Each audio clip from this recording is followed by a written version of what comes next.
amai vakakugamuchira nerudo, vakakutarisa vachinyemwerera, vachiti mwanangu wawana mukadzi achatibatsira kuvaka mhuri.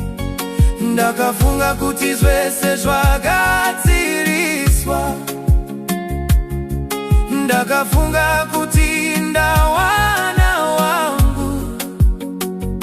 Handina kuziva kuti ramangwana raiva nemarwadzo akavanzika.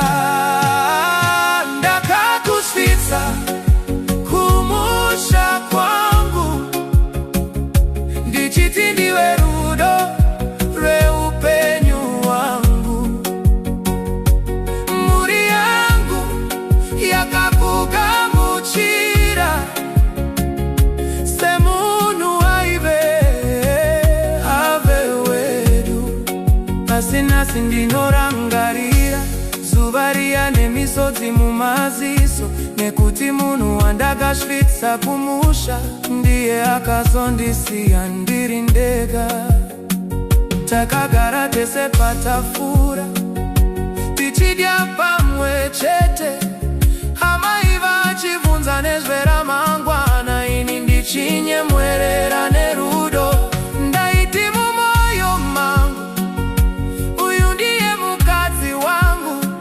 Asi nhasi ndava kuona kuti zvese zvanga zviri hope. Kana ndichifamba mumusha ndichiona nzvimbo dzatakafamba, ndinozvibvunza mumwoyo kuti sei wakandisiya. Kuchivhu kunondiyeuchidza zuva randakakuzivisa kumhuri, asi nhasi ndinongosara ndichirwadziwa nerudo rwako.